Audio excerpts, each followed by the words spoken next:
शादी के 36 सियापे। भारत की शादियां उनकी रंग बिरंगी कपड़े, गहने, तरह तरह के खाने, धूम धमाल के साथ नाचने और रीति रिवाज के लिए पूरे विश्व में बड़ी ही प्रचलित है। लेकिन मुझे लगता है कि हमारी इंडियन वेडिंग्स एक और चीज के लिए भी प्रचलित होनी चाहिए, और वो है शादी के सियापे। अब आप सोच रहे होंगे कि भाई सियापे तो शादी के बाद शुरू होते हैं।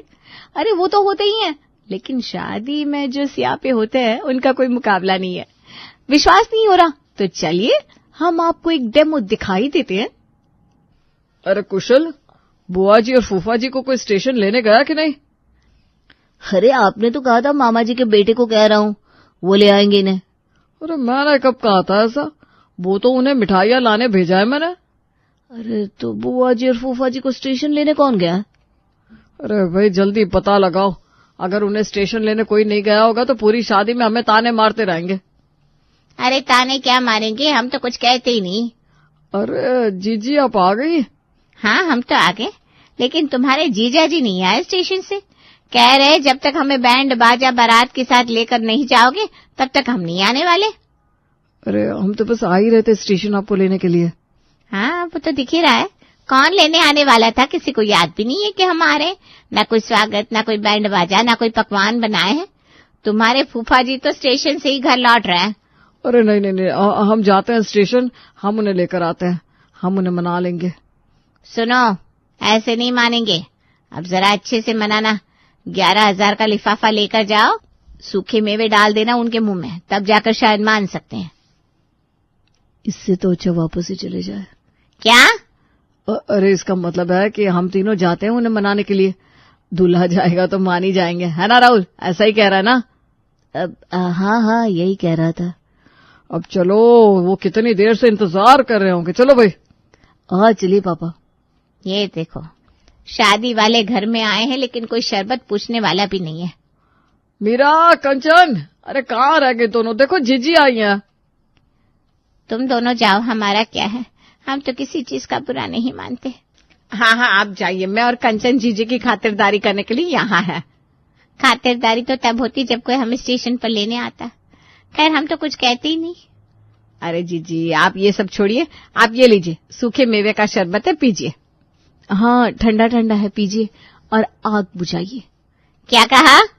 अरे इसका मतलब है आप धूप से आई है ना, गर्मी लग गई होगी, पीजिए पीजिए। हाँ पीजिए पीजिए। तो देखा आपने कैसे सियापा पड़ गया ना। अरे लेकिन रुकिए रुकिए, ये तो अभी शुरुआत है, बस अभी तो पार्टी बाकी है। मतलब अभी तो शादी बाकी है, देखिए आगे आगे होता है क्या। अरे अब पूरी शादी में उनको मनाना पड़ेगा। पता नहीं सब लोग कैसे भूल गए कि इन्हें स्टेशन से लाना है। अरे देखो तुम ना हलवा अच्छे से बनाओ, ज्यादा सूखे मेवे डालो, फूफा जी आते ही होंगे। हाँ डालती हूँ। अरे माँ जी हो गया पंगा। अरे अब क्या हुआ? अरे सूखे मेवे तो हम लाना ही भूल गए हैं, ना मिठाई है ना घर में सूखे मेवे हैं। अरे ऐसे कैसे भूल गए? अब फूफा जी पहले से नाराज है, अगर उनके खाने में सूखे मेवे और मिठाई नहीं रखी तो और ज्यादा नाराज हो जाएंगे। अरे हलवा पूरी बना के नहीं, देखो मनोहर इन्हें लेकर आ गया। पड़ गया स्यापा। अब मम्मी जी अब क्या, बाहर से मंगवाना पड़ेगा सब कुछ? उसमें देर नहीं लगेगी। अरे क्या हुआ भाई, मुश्किल से तो जीजा जी को स्टेशन से लेकर आए, अब तुम उनके सामने कुछ खाने के लिए तो लेकर आओ। पापा जी हम तो मिठाई और सूखे मेवे लाना ही भूल गए, घर में कुछ भी नहीं है। और अगर सिर्फ आटे का हलवा दे दिया ना तो बवाल मचा देंगे। अरे ये ताया जी को कहा तो था कि लेकर आना मिठाई और ड्राई फ्रूट्स। अरे पर अब क्या करें? अब फूफा जी को थोड़ा इंतजार करवाते हैं और क्या। शादी के घर में सियापे तो खत्म होने का नाम ही नहीं ले रहे थे। पहले ही फूफा जी इतने नाराज थे, उसके बाद मिठाई और कुछ न मिलने के बाद उनका पारा 7वें आसमान पर पहुंच चुका था, लेकिन अब उनको जैसे तैसे करके मनवा लिया था। चलो अच्छा है फूफा जी तो मान गए। हाँ भाई बड़ी मुश्किल से माने। अरे आज तो माँ ने सत्संग रखवाया है ना घर पर। हाँ कह रही थी तुम्हारी शादी की शुरुआत सत्संग से करना चाहती है, इसीलिए मोहल्ले की सारी औरतों को बुलाया है। शाम के 6 बज गए, अभी सब आते ही होंगे। अरे नहीं राहुल बेटा, रात के 9 बजे का वक्त दिया है सबको। अभी तो मैंने कैटरिंग वाले से बात की है, वो 9 बजे खाना लेकर पहुंच जाएगा। अरे पापा 9 बजे नहीं, शाम के 6 बजे का वक्त दिया है सभी को। देखो सब आना भी शुरू हो गया। अरे ये क्या? अरे आप दोनों यहाँ क्या कर रहे हैं? चलिए अंदर, सब लोग आना भी शुरू हो गया। मम्मी एक स्यापा हो गया। अरे अब क्या हो गया? पापा जी ने खाने वाले को रात के 9 बजे का वक्त दे दिया है। क्या? अरे लोग 3-4 घंटे सत्संग करने बैठेंगे क्या? आज तो लोगों को भक्ति में लीन करना ही होगा मीरा, कैसे भी करके। हे भगवान, अब जब तक कि खाना नहीं आता तब तक मीरा भजन को कैसे रुकवा सकती थी? एक भजन खत्म होता तो वो दूसरा शुरू करवा देती। अरे एक और हो जाए भजन। आहा, क्या रस आ रहा है भजन में, है ना? अरे बस भी कर मीरा, अब हमारा गला बैठ गया है गा गा कर। अरे आंटी जी, आपकी आवाज सुनकर तो मैं भी आज मगन मुक्त हो गई हूँ। प्लीज प्लीज 1-2 भजन और सुना दीजिए ना। अरे वैसे तो ये कंचन शीला की जवानी पर नाचती रहती है, आज क्या हो गया इसे? अरे अगर आज का इनका भजन रुका तो हमारे घर की इज्जत चली जाएगी। वही तो सब मोहल्ले वाले क्या कहेंगे कि बिना खाना खिलाए घर से भेज दिया। अरे गाइए ना आंटी जी, आज ये पगली झूम कर नाचेगी आपके भजन पर। मीरा और कंचन ने जैसे तैसे करके सत्संग और माता की चौकी को देर तक चलवाया, जिससे रात के 9 बजे तक कैटरिंग से खाना आ जाए। अरे चलो चलो भाई, खाना आ गया है। हाँ, चलो बहनों, अब आप सब ना खाना खा लीजिए। पहले तो पानी की मटकी दे दे मुझे। हाँ, ये लो। भगवती निवास में शादी की सियापे खत्म होने का जैसे नाम ही नहीं ले रहे थे, और उस पर एंट्री होती है हमारी मौसी जी की, जिनके आने से बुआ जी और मौसी जी के बीच में टसल सी शुरू हो गई थी। अरे दुल्हे को मेहंदी तो पहले मौसी ही लगाएगी। अब तो लगता है हमारे घर के रिवाज बदल से गए हैं। पहले तो बुआ को हर काम में आगे किया जाता था, लेकिन अब ठीक है, मौसा जी और मौसी जी ज्यादा करीब है तो हम क्या कह सकते हैं।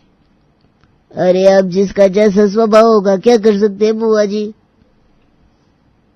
अरे ये दोनों तो World War III की तैयारी कर रही हैं, रोको दोनों को। हल्दी भी चैन से नहीं करने दे रहे ये लोग। देख राहुल, मैं तेरे लिए सोने की अंगूठी बनवा कर लाई हूँ, कैसी लगी तुझे? हाँ, अब सोने की अंगूठी से रिश्ते खरीदे जा रहे हैं। अरे ये तो मौसी का प्यार है, अब अपने भांजे के लिए इतना तो मैं कर ही सकती हूँ। सिर्फ आगरा के पेठी तो शादी पे नहीं ला सकते, क्यों? सच कहा ना मैंने। अरे आगरा की पेठी पूरी दुनिया में मशहूर है, और ये तो मेरे राहुल को बचपन से ही बहुत पसंद है। अब तो हमारा राहुल बड़ा हो गया है, उसकी शादी में ही आई है ना बुआ जी। अरे मौसी जी, मुझे तो आप दोनों ही बड़े पसंद है। हाँ मैं समझ सकती हूँ राहुल बेटा, ऐसा तो कहना ही पड़ता है। अरे खुद की बहन को रोको, नहीं तो आज महायुद्ध हो जाएगा। और आप अपनी बहन को क्यों नहीं रोकते? उनका मुंह भी तो बंद करवा सकते हैं ना। तुम्हें तो पता है जीजी कैसी है, और वो कितना बुरा मान जाती है। क्या जरूरत थी तुम्हारी बहन को उनसे कहने की कि आगरे के पेठे लेकर आए हो सिर्फ? हाँ तो सच्ची तो कहा है, सिर्फ पेठे ही तो लेकर आए। मेरी बहन को देखो, सोने की अंगूठी लेकर आई है। प्यार को महंगे तोहफों की जरूरत नहीं होती। अब जब तोहफा मिलेगा ही नहीं तो यही कहने को रह जाता है फिर। मम्मी जी, पापा जी, आप आपस में क्यों लड़ रहे हैं? आपको मौसी जी और बुआ जी के बीच का झगड़ा सॉल्व करवाना है। रहने दे बहू, तेरे ससुर जी को तो सिर्फ अपनी तरफ के रिश्तेदार ही नजर आते हैं। हाँ, जैसे तुम तो मेरे रिश्तेदारों को बड़ा ही पलकों पर बिठा कर रखती हो ना। मम्मी पापा, शादी वाला घर है, आप दोनों क्या कर रहे हैं? राहुल की हल्दी हो रही है वहाँ, आपको बुआ जी और मौसी जी का झगड़ा रुकवाना है, और आप है कि खुद दोनों लड़ने में लगे हुए हैं। अपनी मम्मी से कहो ना कि मौसी को रोके। अरे अपने पापा से कहो अपनी जीजी को रोके। ये तो रायता फैलता ही जा रहा है। हल्दी की रस्म तो बुआ जी मौसी जी के झगड़े से शुरू हुई थी, और इस चक्कर में दूल्हे के माता पिता ही आपस में लड़ पड़े। लेकिन अभी तो शादी की और रस्में भी बाकी थी, अभी तो न जाने क्या क्या होने वाला था। अरे संगीत के लिए सब पहुंच गए वेन्यू पे, चलो, घर के लोग ही नहीं है वहां। अरे हमारी पार्लर वाली अभी तक नहीं आई, हम तैयार कैसे होंगे? क्या अभी तक आप दोनों तैयार नहीं है? अरे संगीत शुरू हो गया है, दूल्हे की भाभी और दूल्हे की माँ यहाँ पर बैठे हैं। लेकिन हम तैयार कैसे होंगे? पार्लर वाली क्या क्या सोचा था, राहुल के संगीत में अच्छे से तैयार होकर जाऊंगी, लेकिन यहाँ तो हम घर में ही बैठे हैं। मम्मी अब खुद से तैयार हो जाओ, चलो। अब तो कोई ऑप्शन भी नहीं है। चलिए मम्मी जी, वहां संगीत में मुझे नाचना भी तो है। हाँ बहू चल, थोड़ी देर रुक जा कुशल, हम जल्दी से खुद से ही तैयार होकर आते हैं। अरे जो भी करना है जल्दी करो, संगीत शुरू हो गया है वहां। मुझे पापा के फोन पे फोन आ रहा है। कंचन और मीरा तैयार होने लगते हैं और जब 1 घंटे बाद तैयार हो जाते हैं तो एक और नया सियापा उनका बेसब्री से इंतजार कर रहा था। चलो चलो जल्दी गाड़ी में बैठो।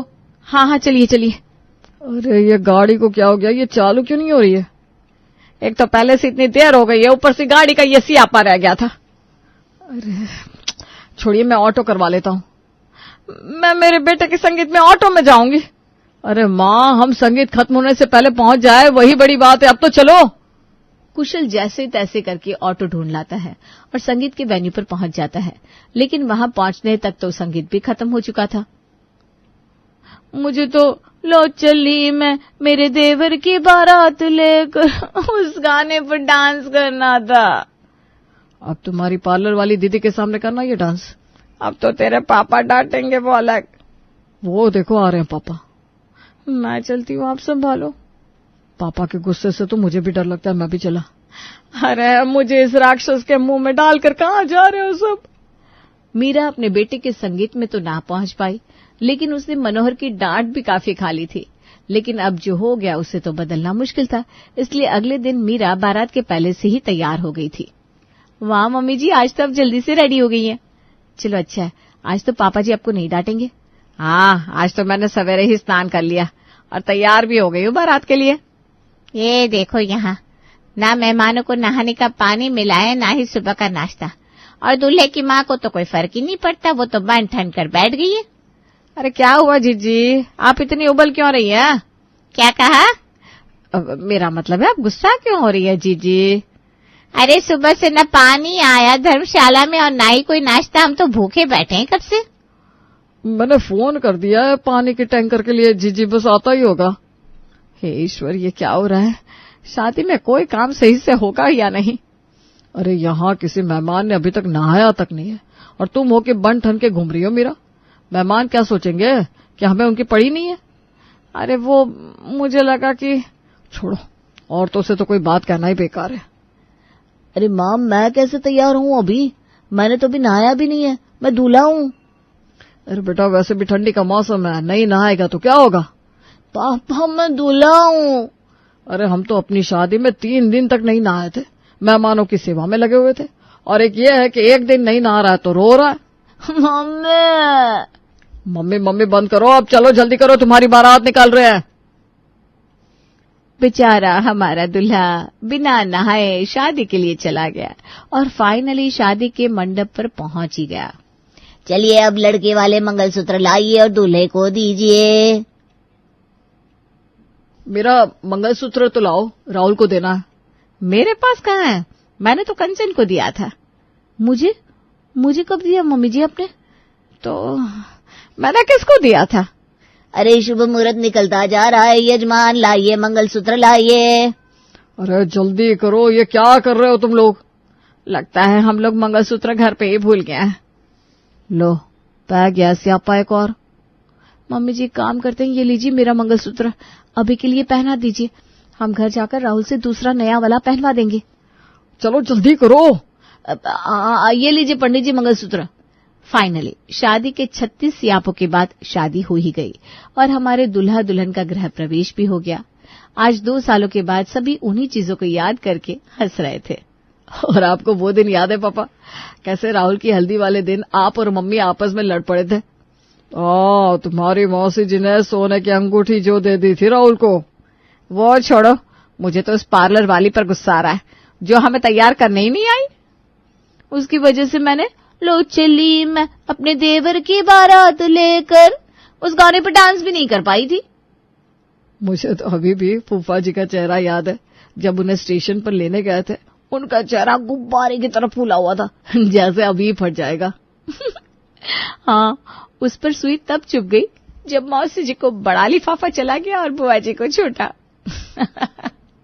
वो बात तो तुम याद ही मत करवाओ, कितने दिन तक जीजी को मनाना पड़ा था कि सिर्फ लिफाफा ही बड़ा है, पैसे आपसे कम है उसमें। सच में शादी में 36 तरह के सियापे हुए हैं, लेकिन शादी हो तो गई ना, वही बड़ी बात है। शादियों में ऐसी छोटी छोटी बातें होती रहती है सिनोरिटा। वाह पापा वाह।